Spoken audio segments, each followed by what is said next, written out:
Okay. Never let it be known. Yes. Never let it be known. So, good evening, Dennis. Hello, Eric. Where are you reporting in from today, live in the field? New Orleans, Louisiana, Marinade neighborhood, Franklin Avenue. Well, don't give your exact address. This is podcasting 101. Hey, there's already 3 people with guns out there. It's the militia. Shit. We've alerted the New Orleans militia. All 3 of our listeners? They know no boundaries. They know no boundaries here. Believe me. The combination of a state motto, which is basically, let's fucking party, and hey, that's my motto. The unbridled,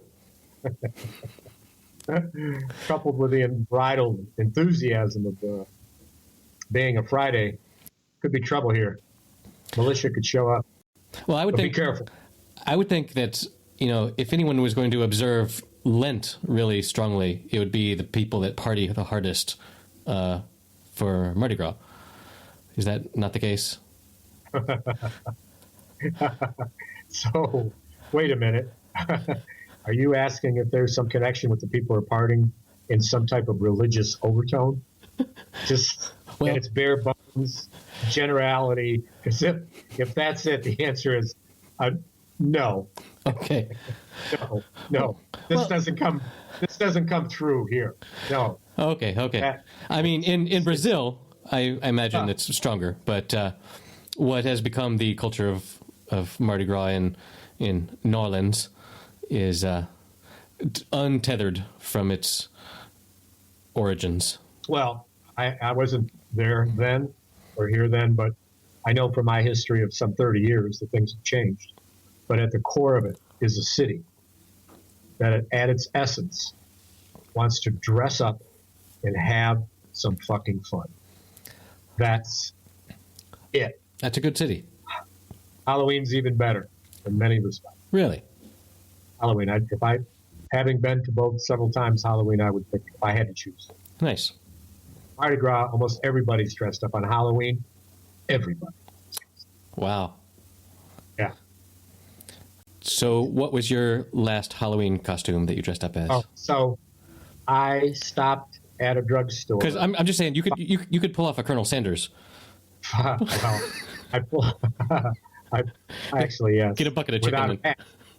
Without a mask. But what I did was I stopped at a drugstore 10 minutes before I was due to meet people, and I bought a skeleton mask with just the bones. But I had on my clothes.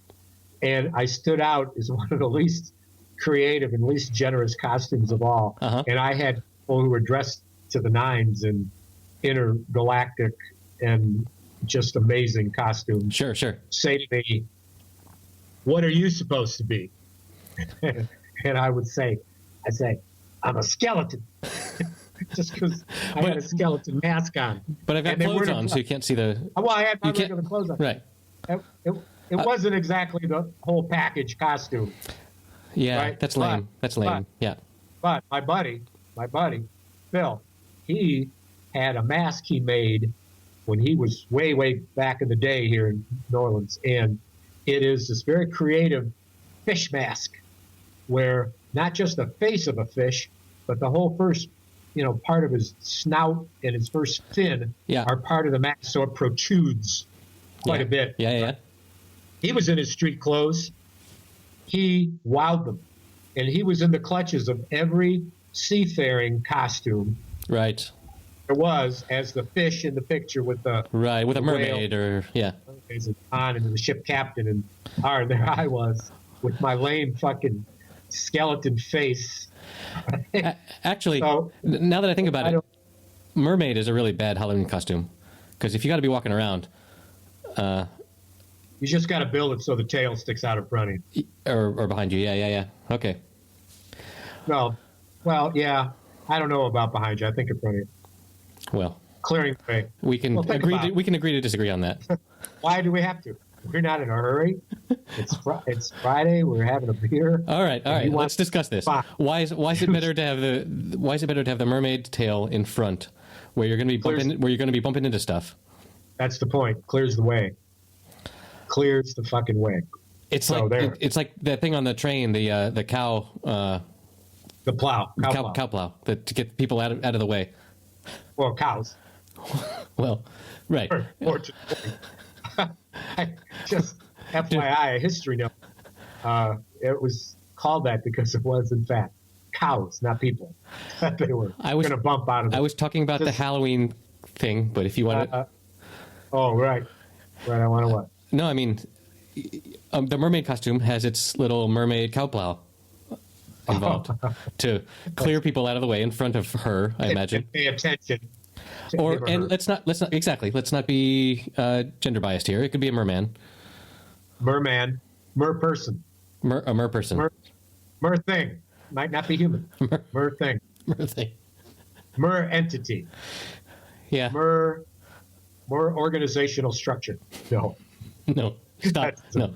Yeah. Stop. That's like what what the wise man brought to hilarious Jesus, the myrrh thing.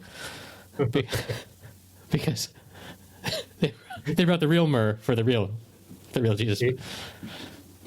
And when the myrrh that was delivered unto him was sprinkled on the legs of a passerby, that passerby became either a myrrh man, a myrrh maid, a myrrh person, a myrrh thing, yeah, thing, right, myrrh thing, a myrrh thing, because that's what the myrrh did, and nobody knows that. Nobody knows that. That's the origin. That's the origin story of the mer people. Nobody's talking about this, Eric. This is. I mean, and this is big. Yeah, this is big. I've been to Denmark, and that's a big thing there. The Little Mermaid, and because Hans Christian Andersen wrote that story, and they have a tiny little statue. It's a thing that you have to go and walk down by the rocks in the water to get your picture made. 6 inches tall. 6 inches tall. No, I'm going to go with 2 feet to be 2 feet American about it. To be generous. Yeah, and that's not American. Well, I mean, I was surprised when the day I got to Denmark and I was in the main train station and didn't know anybody or really know who I was supposed to be meeting up with to get to where I was supposed to go. And I noticed there was a subway in the train station. And I went over and I was like, why would Danish people know what a foot long is? Because in the metric system, that's not a thing, right. A foot. But anyway, right. Going back, the mermaid is only slightly more impressive. And here I'm showing off my European travels. So it's only slightly more impressive than the mannequin piss in Brussels. Brussels. Yeah. I love it. It's my favorite named country. It's right up there with Mozambique. Well, Brussels is a city. Well, it's close enough. I mean, they have sprouts. They have sprouts there, so. Sprouts. Yeah. I see. Anyway, so yeah, the mermaid costume as a Halloween thing. I don't know. I wouldn't recommend it. Okay. But then again, no one is asking me for Halloween costume recommendations. Because... No, I did. I did in a matter of course, because I brought it up, and so thank you for that synopsis assessment. Don't ever dress as a merman, Dennis. As we speak, because I am in fact dressed like a merman.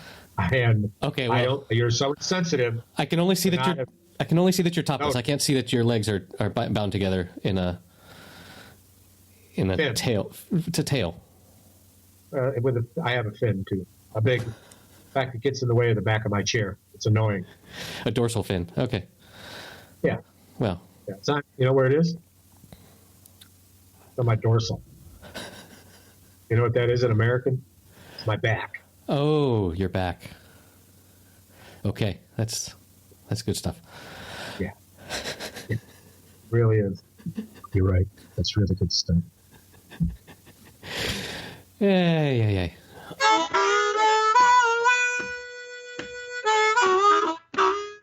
So, how is your paw? Paw's coming along.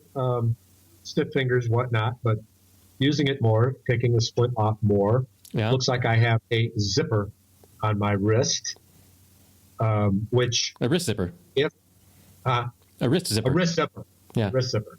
And so I got a hat with a W on it. And when people wonder what the W stands for, I tell them it's I'm wrist man. I make my splint off and show them the wound, which is still red, a little puffy maybe, and say, I'm what they call the wrist man. I was sliced by a radioactive lamp shard, and now I have superpowers. Where I've taken on the powers of a lamp, and when you pull on my left earlobe, my eyes gleam bright. And when you switch twice, it shuts off, and that's it. There's no, and they're not real bright. They're just a little brighter. Yeah. And so it's not what you call a special power. It's what you call a modest power. Yeah, it does not rise to the level of superpower. That's for sure. No, I don't. I didn't. The costume is not. You know.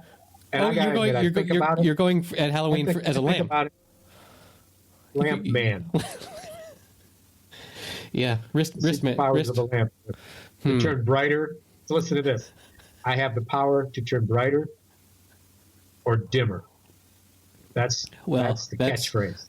That's the catchphrase. That's why people will throng to hear about it. Right. Let's power to grow brighter and dimmer. And the throng around you will often say, "Hey Dennis, let's see dimmer Dennis." And you're like, "Hold on 1 second." And then you switch, right? Okay. And then somebody else yells, "Bright on, man!" And then you go to the brighter one, and everybody's happy. Yeah. And that's it. And that's it. and then I guess they just go home. But anyway, it'd be a fun couple minutes, so my powers increase. But I think maybe a costume. I don't know. Lamp man. I could wear the shattered glass lamp shade that shattered my wrist as a hat, like an astronaut of some kind. Like there's people that use their smartphones with the screen all shattered, but you're like the astronaut version of that, where you're just walking around, but your fishbowl astronaut helmet is all shattered. and people are like, "What? This guy's not so bright." Well, that's funny. That's mostly funny because he may have a dimmer switch. I know what you mean, but I don't know what you mean. But when I think about what I think you kind of mean, I think it's pretty funny. He may have a dimmer switch, but I don't think he's that bright. Yeah, well, it'd be. How did we get here? Hey, there's money to be made on that type of thing, lamp man or right. Vesuvio, the lamp man, cousin of Jesus H. Christ, hilarious Christ.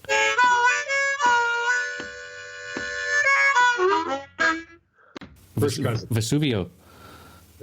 Was he named after the volcano? No, the volcano was named after him. That's how old. Whoa. Before volcanoes and shit, before the Earth. Did he have sort of a hot temper? Well,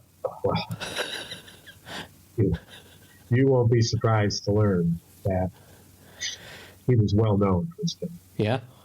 And from thus spouts all of the explosive history, fiery things of the world from that one name, Vesuvio. Praise Vesuvio. Let's not anger him. Well, let's hope that. Certainly not my intent. Lest we anger Vesuvio should be an expression. I don't want to anger no fucking angry God. It's bad enough with the God that we got or the several we got. I mean, I think there's a bunch of gods and they're up there fucking fighting about who's the real God. Well, yeah. I don't know. I mean, there's like that whole thing. I mean, the whole deity. It's like, well, what, three of you? Well, no. May the best spirit win. Best entity win. Well, combat. Why must combat? Why must there be one? I mean, we can have. There's only one reality, man. Whoa. This is it, man. This is it, man. What we're right now, right here. This is all there is. So there's not like It seems like there could be a parliament of gods with a prime minister that gets chosen every so often. Would it be a woman prime minister? I think so. I would hope so. If the universe is just, yes, right. If it's futuristic, right? Right. I mean, we would not elect. There's any change. We would not elect Vesuvio as the prime minister. Vesuvio. See, now you're going to get in trouble for saying that she's moody. But Vesuvio is even more of a hothead.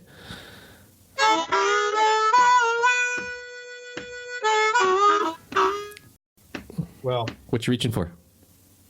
The sky, man. The sky, baby. So I played a little music down in Frenchman tonight at Vaso with BJ's band. When you say down in Frenchman, what does that mean? That's the name of the street in the neighborhood, Marinade neighborhood where I'm staying in New Orleans, where there's a bunch of bars and great music. Vasos is the bar. Seedy place. Love it. Yeah. A dive amongst dives. And band leader, BJ, been playing bass for 40 years. He pulls together a band. He's very gracious. We jammed for an hour. Had so much fun. Nice. It's good. I enjoyed it. What I like about the city, man, everybody's just wanting to play and listen to music. There's no bullshit about it. It's just the music is good. Mm-hmm. We're here together, you know. And nobody's pretentious about it. Nobody's like, right. My music is better than yours. It's much more of a mosh pit of love and celebration. Interaction of audience and musicians, one and the same. Nice. And appreciation and gracious, they invite folks up to play with them all the time. I mean, they're very good about, because I can carry my instrument in my pocket, harmonica in my pocket, and it's easier for me than most to be carting around the instrument. But it's not so obvious that you're there in the front row, like somebody in the front row with their saxophone, like, pick me. Holding it up. Well, you have to let your intentions be clear, that's for certain. But there's a time and a place, and usually in those third sets when a band has played their retinue a couple of times, not repetitiously, but kind of exhausted a lot of the repertoire, they'll open it up because they'll want some additional fury and vitality from people who are in the audience. It's always fun to be around a band for a couple of sets and to really enjoy their music and then be so and then bring the additional fury like Vesuvio. or right. Yeah. You are wristman, bringer of additional fury. I am. I come on the stage dim, and then I get brighter, then I can leave. So are there people that are just like there in the audience with their trombone on their lap, being like, I'm here?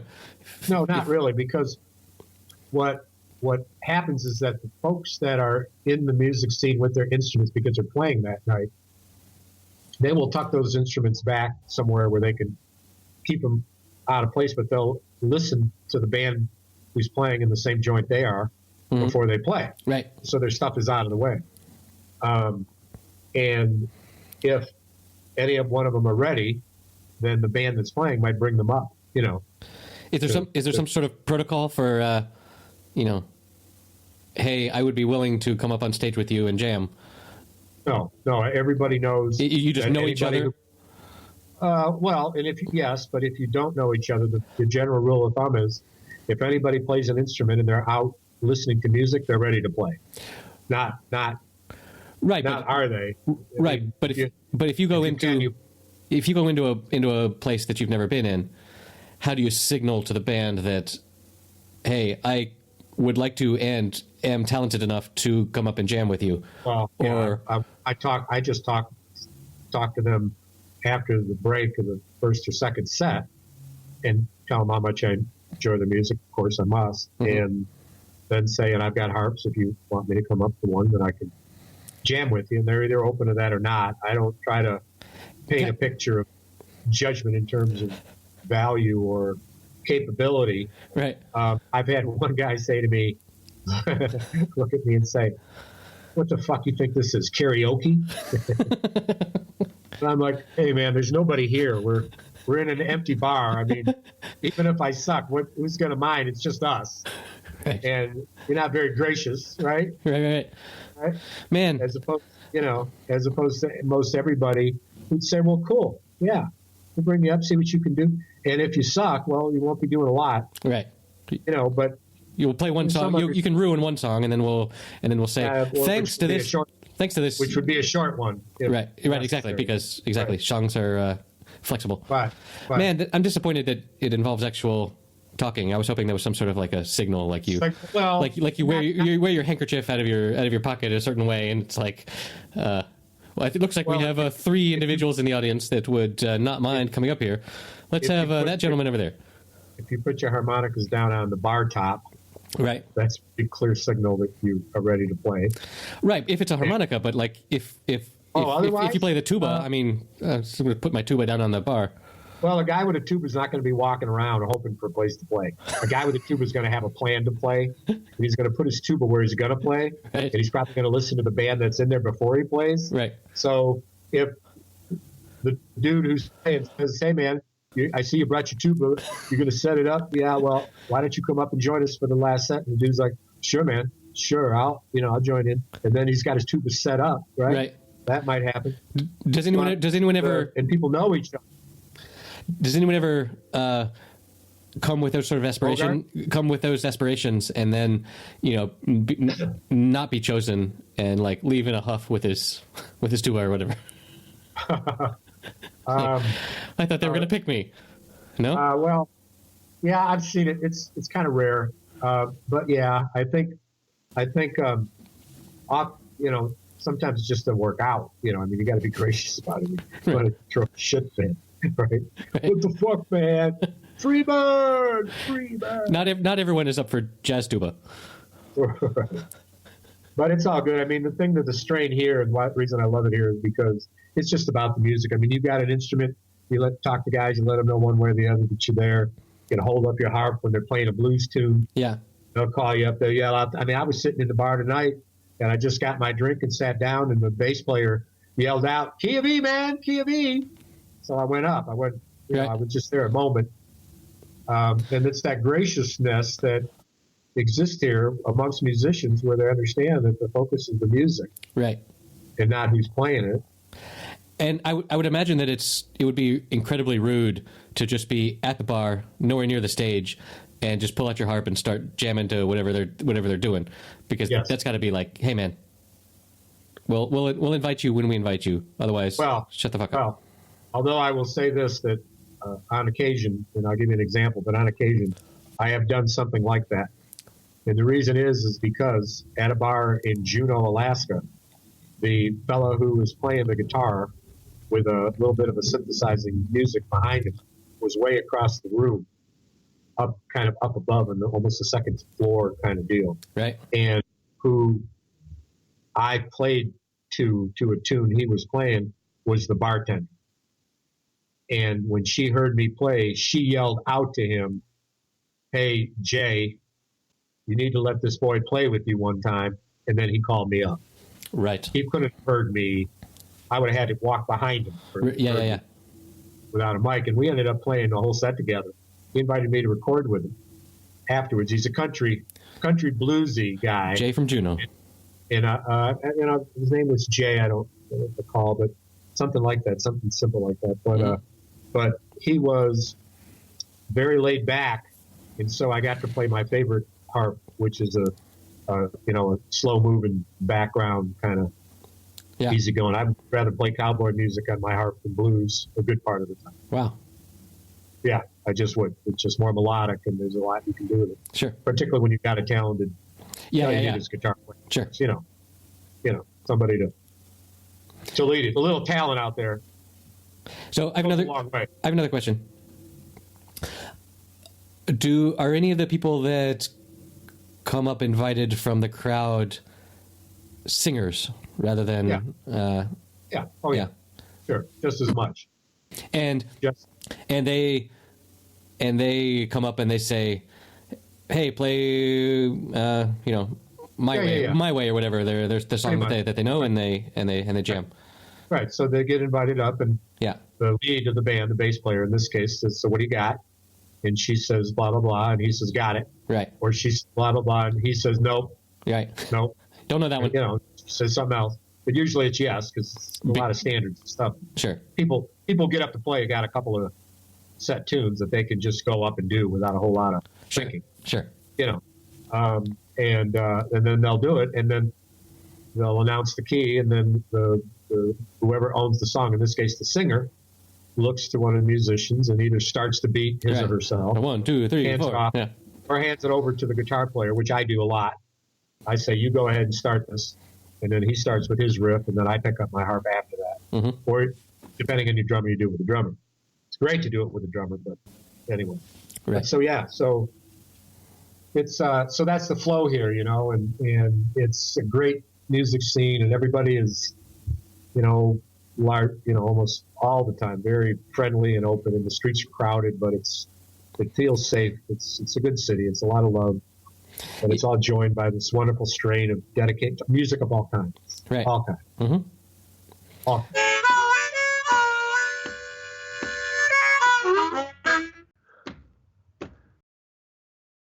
Yeah, there's a fine line between good crowded and bad crowded, where if you know it's good to see people all around, but as long as you are not impeded in your movement, like if you know, if you can walk from here to over there, but there's a bunch of people around, that's just fine. That was one of the things that my wife said when we were living in England, but also in the U.S., where she used to say, "Where are all the people in the street?" And to an American, that's like, "What do you mean, people in the street? The streets are for cars.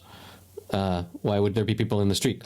And then I never really got it until I moved to Spain, where there's just people walking everywhere all the damn time. There's always someone. It's almost like even the small little towns are more or less like New York City, where just people walking everywhere. And like in England, she used to get so bothered that at like 6 p.m. Because all the shops close at 5 or 6 or whatever, and then there's just nobody around in the streets until later, where there's people around going bar hopping. But that's it though. Yeah, but I've never seen so many people just walking around in the streets as I have here. That's cool. Well, that's one of the reasons you mentioned before that Spain is one of the healthiest places to live in the world. Right. Competing with Japan for the top healthy spot. Yeah, for the longest longevity. Yeah, because people are walking everywhere all the damn time, because things are walkable. Like, I imagine in a place like New Orleans, like, I imagine you didn't drive to the neighborhood where you went out to the music and the bars. I imagine that you were able to walk there from wherever you're staying or something. So close. Yeah, so that changes so many things. Right.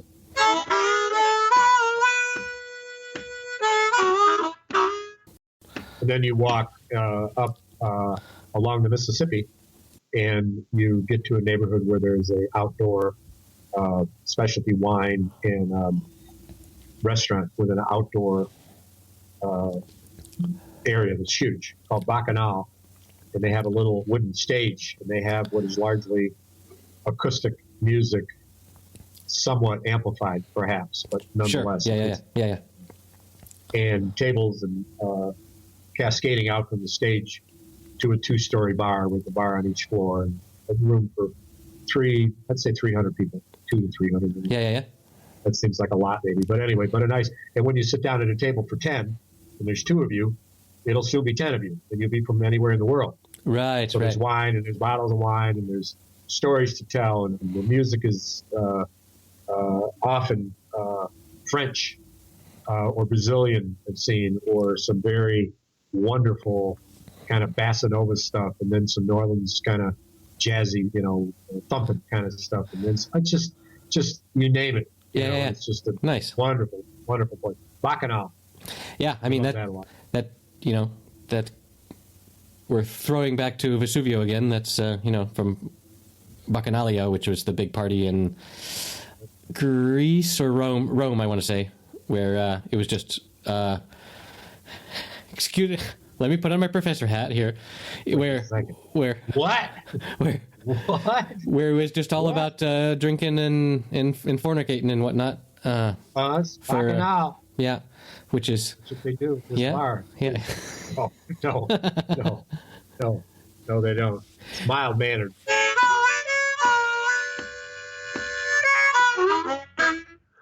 That was one of the things that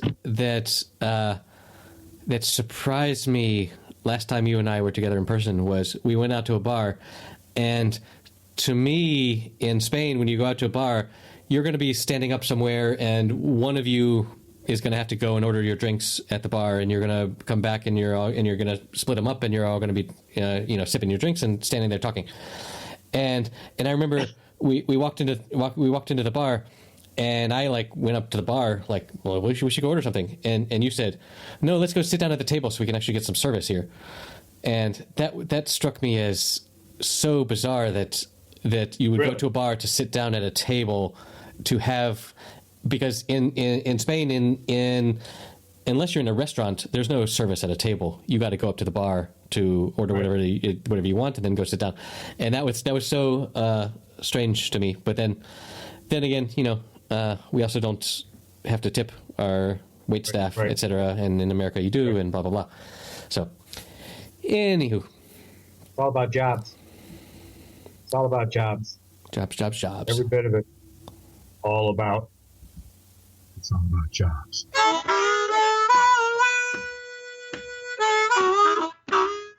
Since our last discussion, as I mentioned, my daughter was already 10 years old, but then we had her birthday party, which as I mentioned last time, was not in the child place where you have your birthday party, but it was in the more exciting place, where it was a place where there was an old warehouse that had gone defunct, and somebody bought it, and with $500 worth of 4x4s had built a ropes course zip line thing inside this warehouse that was two stories already, and you could or three. So it was based on that was the main attraction, where you get on your harness and whatever, and you go up and you zip line around, which my daughter, when she was not even that much younger, could not possibly stand.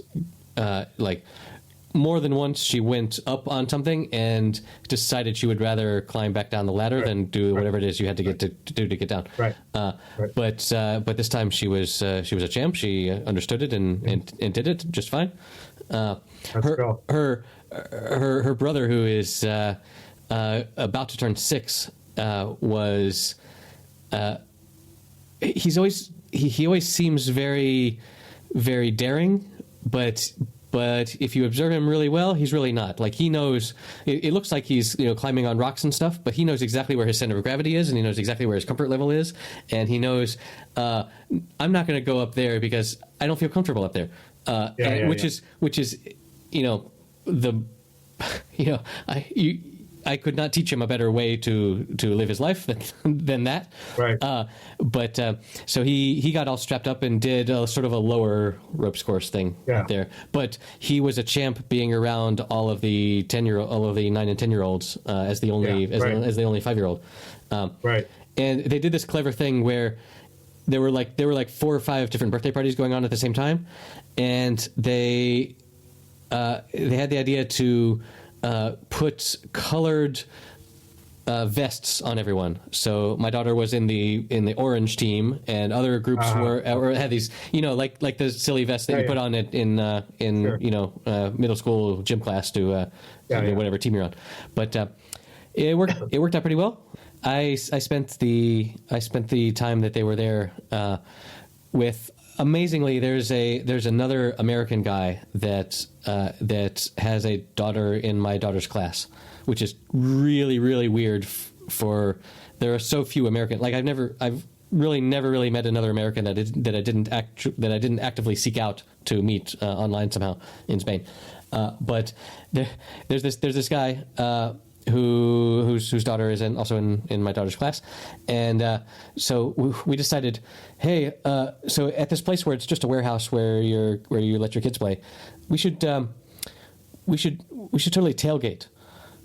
And which is hilarious here because no one has a pickup truck, and he's told me a couple times where he has tried to because he likes, sometimes he teaches English class to Spaniards, and he's tried to teach Spaniards what the fuck tailgating is, and it goes way over their heads, but we sat out in the parking lot, and I brought a cooler with a couple of beers, and we just sat out there and we're chit chatting along. Having a good old time. That's fun. But a new tradition in Spain. Right, exactly. We should, and celebrate, publicize it.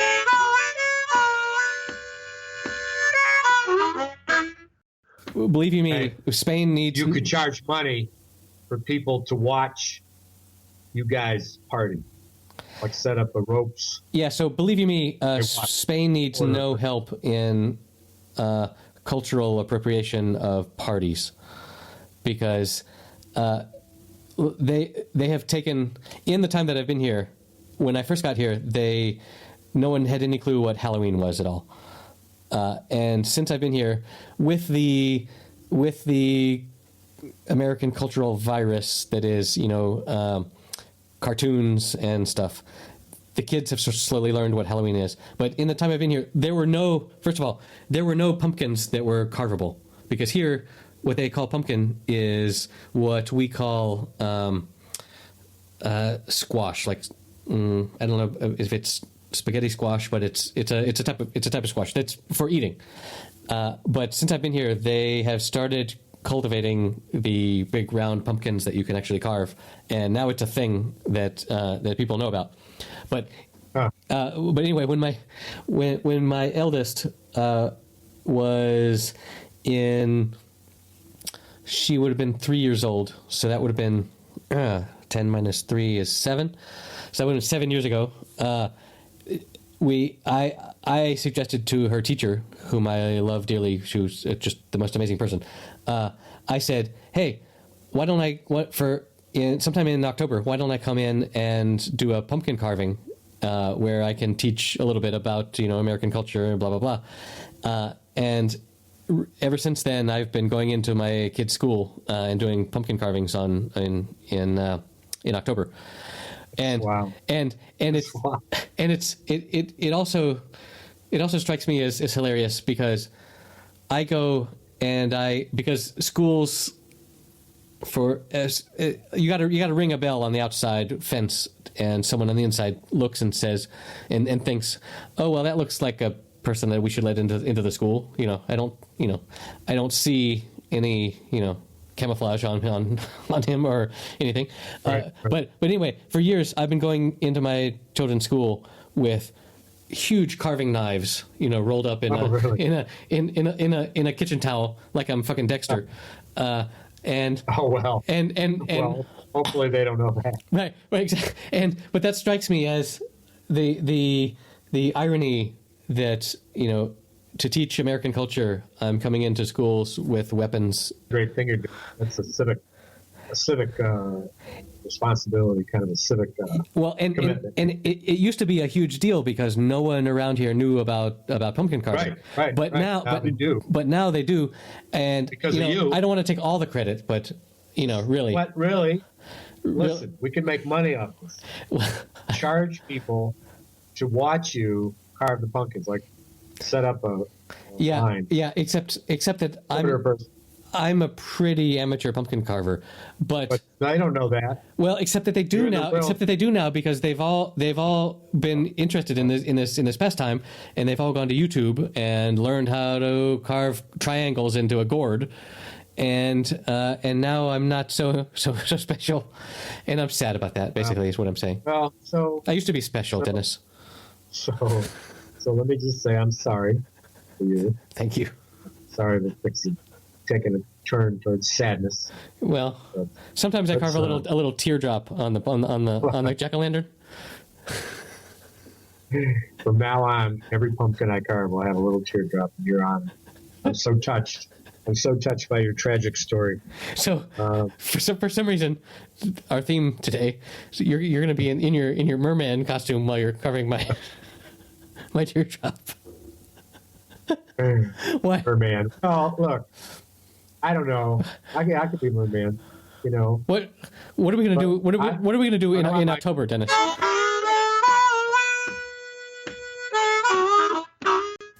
Tell me some story about traveling on an airline that was exciting or different or horrible or gross or whatever. Because you travel a lot. You're a platinum god in the airline world. Who is your airline god, Dennis? Are you a Delta man? Are you a United man? Delta. You're a Delta man. True blue. You would be. So you would be. So I am, not would be. I am. Well, I am a Delta. All right. So spill your beans. I am a lamp man, and I'm a Delta man. I am the walrus. Right. So for reasons that are not particularly germane to the story, but which may be the subject of other stories. Nothing is germane to this. I hadn't flown for a while, and this was my first flight. And it was a rocky flight to go to godforsaken State College, Pennsylvania, where it's well known. There's no easy way in. There's no easy way out. And you got to go over mountains, and it's a small plane. So here we are, and here's the story, is that when we hit a pocket, when we dipped some 20 feet, dropped, and the oxygen mask fell from the ceiling. Yes, and fell. And I didn't know whether to swear or to pray. And so I did both simultaneously and said, Jesus fucking Christ, Hail Mary. What the fuck? Did you help the person next to you before you put on your own mask? I grabbed their mask, so I had two. And then it was cool. I thought, none for you. Ha ha ha. What? You want more? It's said, first take care of yourself, then take care of somebody else if you can. Right. It's optional. If you can. Which is my general motto for life. But continue. Well, no, I don't. That may be it right there. I don't know that there's more, but that was but it. Anyway. So the masks came down and yeah. So we lurched stable again. We lurched stable. And here was the magic moment. Everyone in the airplane kind of burst out laughing. Right. Giggling and chuckling and because it was funny.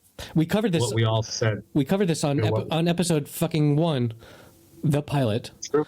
Where I mentioned that one of the sources of laughter and slapstick is that it's a matter of fear relieved, where you see someone fall down and then they're okay and then you can laugh, and that's exactly the formula that just played out in your story. So well done. Hello, well done, very good. Your story conforms to my beliefs. I will publish this. Oh, no, you won't. No, you won't. You'll say you will. You won't. You won't. Can you teach me how to say New Orleans? Because not so much as tell you that what there's many pronunciations that I've heard that are all acceptable to people. Because New Orleans, and they include Nolans. And variations. So the thing is when you hear it, the way that you like that it sounds, that's the way you say it when you say it. So there's lots of different... but do people judge you? I mean, obviously the original. No, I've not seen it. I mean, no, I've not seen it. And here there's not a hobnobbing thing about this. No, I don't think any more than anybody who's a Yankee. Right. Coming down here. It's fucking Yankees. Shop ideas to us about what we need to do and what we don't need to do, whatever. Right? Well, no good deed goes unpunished. So, do you ever get any Europeans that are like, New Orleans or some? No, or some bullshit like that. Like no, okay. So no one cares how you say it, because I've heard that like if you say Colorado which is the Spanish pronunciation, as opposed to Colorado, people get upset, or at least they mark you in their minds as being right. You other motherfucker. Different from them. Right. Different from them. No, right. no, other motherfucker is the term. Well, in fundamental difference. Fundamental. Yeah. Right. So existential. So. Right. So when you first went down there, did you say it wrong, and did people notice, or did you listen and then? No, I don't know, because it is pronounced in so many different ways by so many different people. Right. That nothing's wrong. Irregular. Right. Irregular. But when you begin to hear it the way that you like to hear it, in our case, Nolans is what we prefer to say. And we could very well have said, well, we prefer to say New Orleans, because that's also heard. And when I heard, I mean, on the radio and television, and the way that people pronounce things. Right, so but on the radio and television from national broadcasters, or from local? From local broadcasters. Really? Yeah, no local one. Yeah. Very much so. That's my point. Huh. Freaks. Well, you don't have to say that. The militia will be here in a minute. Yeah. Don't get people riled up here. Yeah. All night place, half a block from here, that 24 hours a day, 7 days a week, and never closes, serving beer. Wow.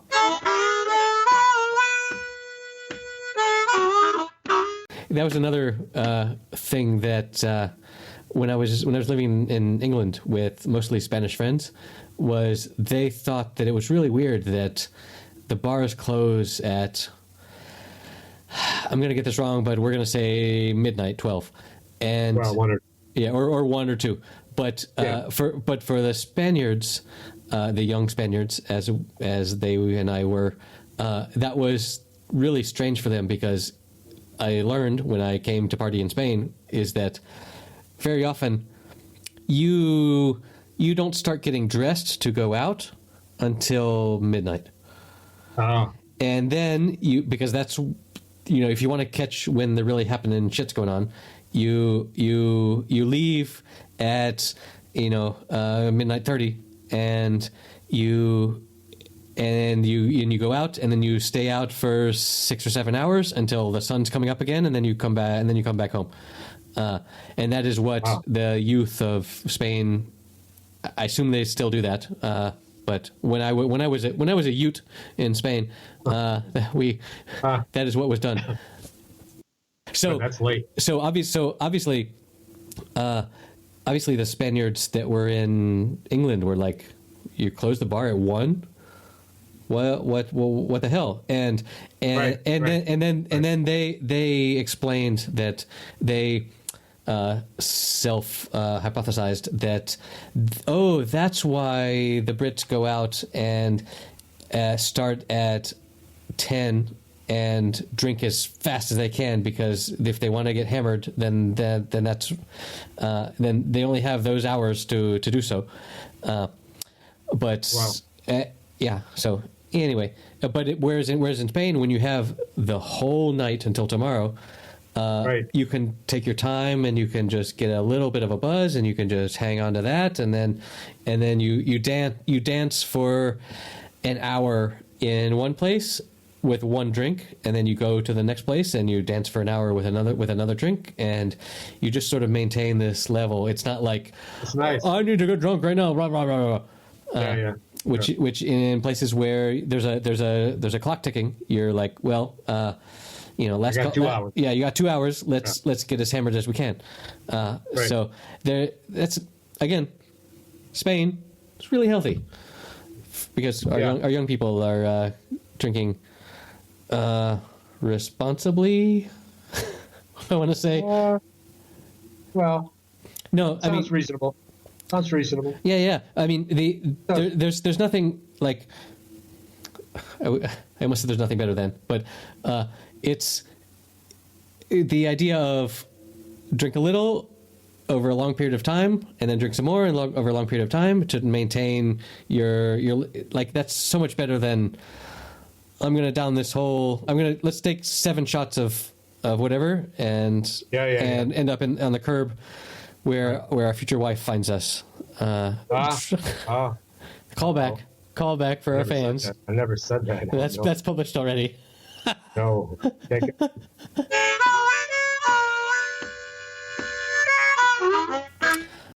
That's the sort of content that our listeners are. They tune in for. They're like, which? All of it. I want to know about.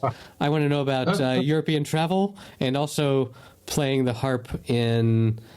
And for our listeners, the harp. For those of you that don't know, the harp means the harmonica. It's a slang term that harmonica players use. I had a guy who was a piano player who mysteriously didn't know the term harp. When I said he had a piano there, and I said, "Do you play that?" And he said, "I sure do." And I said, "Well, play it." And he jumped up and he started playing the blues. And I said, "Well, I play the harp." He said, "You do?" I said, "Yeah."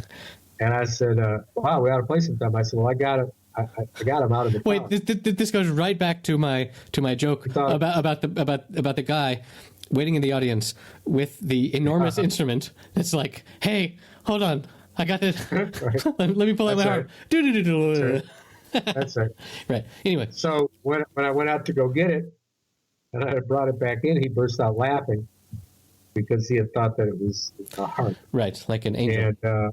And then we played the tune together, and it was wonderful. We had a business meeting. Like an angel. But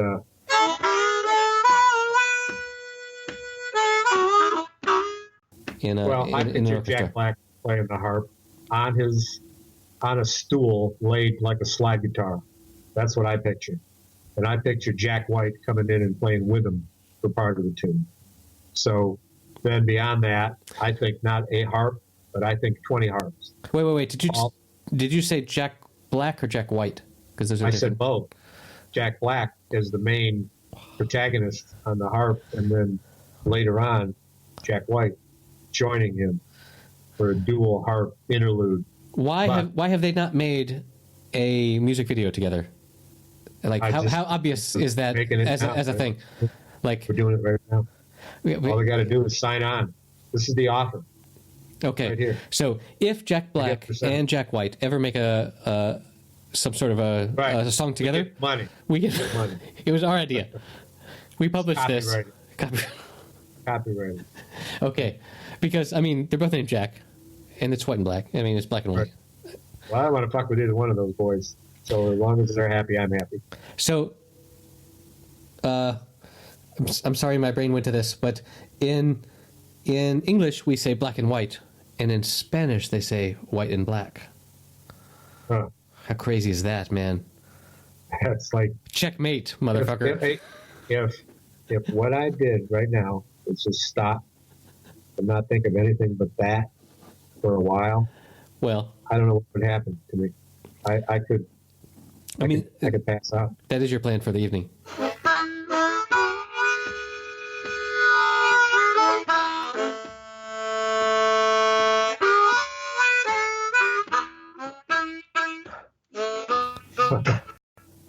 No, we're going out for dinner. Oh, look at you. Going out to Saturnalia or whatever? Feelings Cafe. Feelings.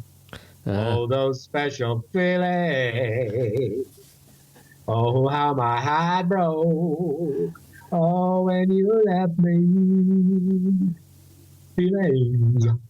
Yes, that's the name of it. So what I was going to ask before when I asked if anyone got up to sing, have you ever done that? Yes. Have you ever gotten up to do singing and left your harps behind? Like, I'm a singer, not a harp player that can also sing. Generally, I'm either a singer who can play harp or a harp player who sings. But you kind of got to, depending on the tune, depending on the band. The band has a singer, or maybe two singers, you're going to get up and play harp and be a third singer. I mean, Right. That's a lot of singing. So, you know, So it's all like what's going on, what's going on up on stage. So, I mean, now you can say, I'm a podcaster that also sings. Right, Because all three of our listeners would be like, woo! Three? We've gained another one? Well, I mean, probably lost two. Your dad is like the only one listening anymore. Yeah, well, we said that there were three when you had three people outside your door. And then two of them lost interest and went off to Starbucks. That's right. But then they're still there. But then we gained some back with my wit and intelligence. Wow. So, well, that would account for at least 1.7 people. Well, I mean, so we'd have to beef that up a little bit. Well, not to. I mean, you say what I'm saying. I'm not the one. I'm not the one with the dimmer switch. I'm just saying. It's true. You're not the lamp man. Well, you might think it's funny, but it's not funny to me. I don't have a lot of powers, but what I have, I should use. Yes. And it's not real exciting, but there's money in it. I could sponsor shit. There's no money in being lamp. Rodeos or public events, 4th of July celebrations and whatnot, Christmas pageants, nativity. I could work in the whole thing into the nativity as related to Jesus H. Christ somehow. Bring that into the. Okay, so. Right. So you just got to think these things through. Right. So my primary question is, for Halloween this year, will you be wearing a lampshade? Because people don't want to see the brightness in your eyes directly. By then, they want a shade. By then, I'll wear my hair in such a way that it creates that shade with a preponderance of hair nets and hairspray. But it will be, in fact, exactly as you described it. Shady hair. So you. Shady hair. What? Shady hair. Shade. What shade was your hair? What shade was it? So this is good. And my skull will conform to that shape over centuries, and a new species will arise. Those lamp people. The lamp people. The lamp people are here, and they would like to shed some light upon our politics. Yep. And this is the way that their lot would grow, is that people would say, well, I have a question. You say, well, what's your question? You say, well, question's this, that, or the other, and they look for an answer. And that's it.